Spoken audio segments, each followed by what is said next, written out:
Welcome back, everyone, for another deep dive. This time we're diving into the world of supply chain disruptions.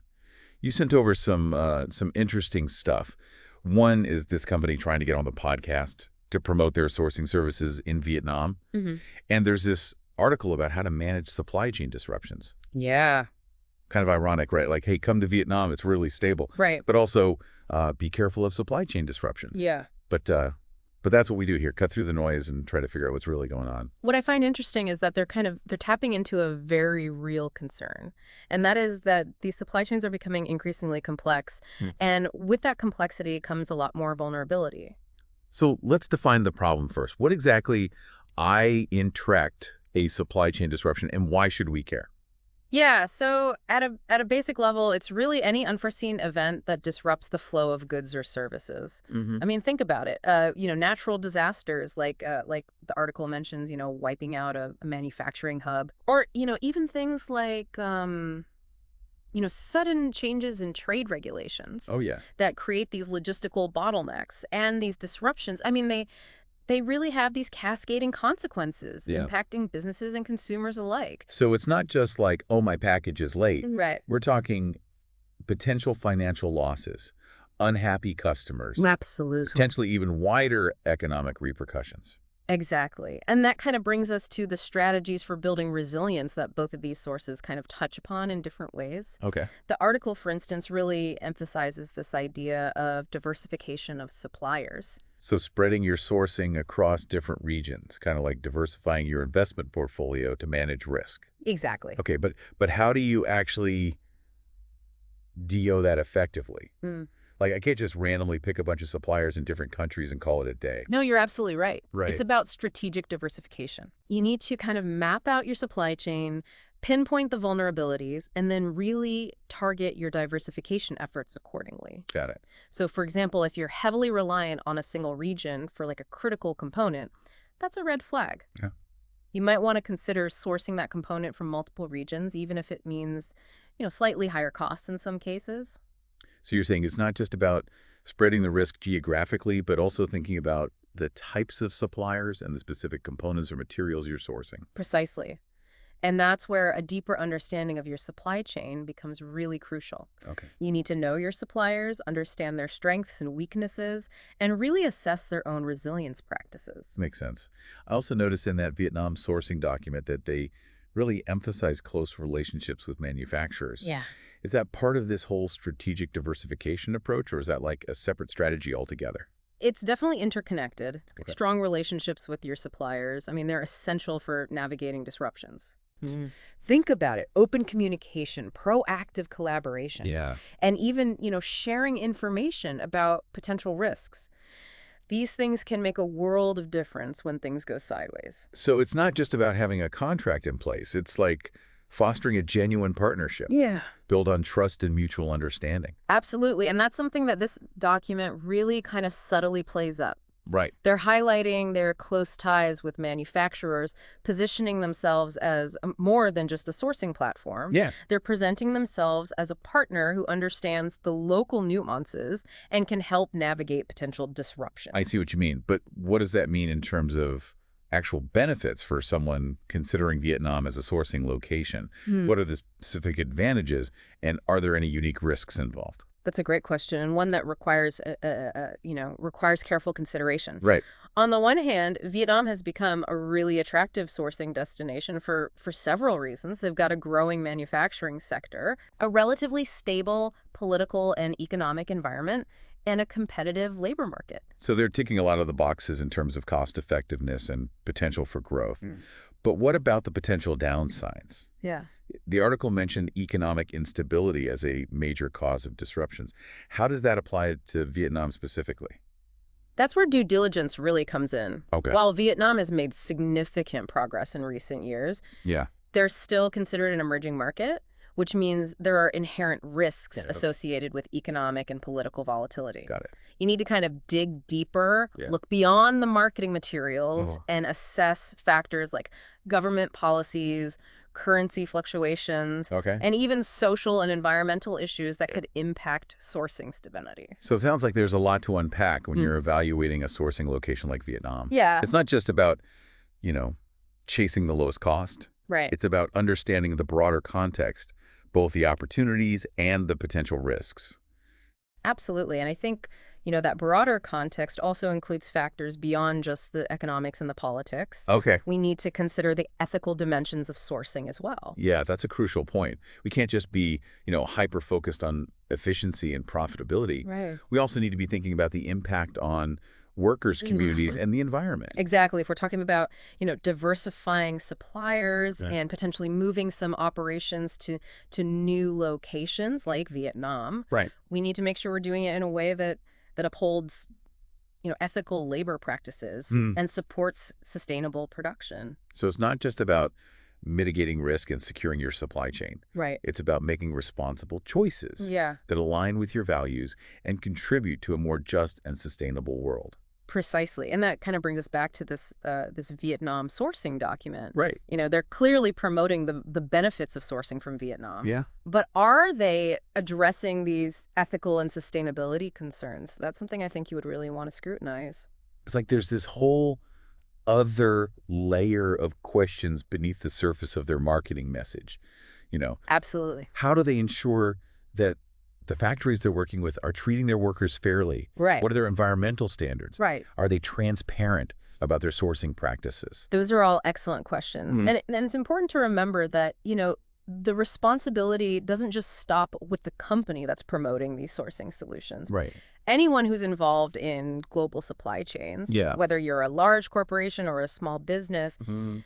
you have a role to play in ensuring these ethical and sustainable practices. So it's about due diligence at every level. Yeah, You need to understand your suppliers, ask the tough questions, and be willing to walk away if their practices don't align with your values. exactly. And that level of scrutiny, I think, is even more critical when you're dealing with these complex, multi-tiered supply chains. You need to have visibility not just into your direct suppliers, Okay. but also into their suppliers and so on. It sounds like just mapping out your entire supply chain Yeah. and understanding all the interconnected pieces is like a massive undertaking.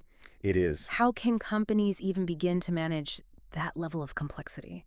Well, that's where technology really comes in. Okay. We're now seeing these powerful tools and platforms that can help companies kind of map their supply chains, Yeah. track materials and products, Okay. and even monitor supplier performance in real time. So it's like having this digital command center for your supply chain, Exactly. giving you a bird's eye view of everything that's happening. Precisely. And these technologies can also help you identify potential risks and disruptions before they even occur.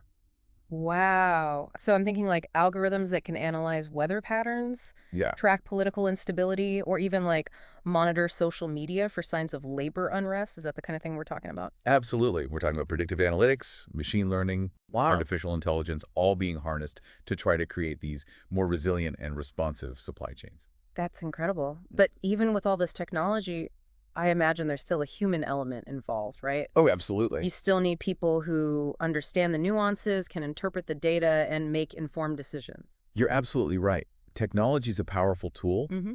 but it's not a silver bullet. You still need those skilled professionals who can understand these complexities of global supply chains, Okay. assess risks, and make strategic decisions.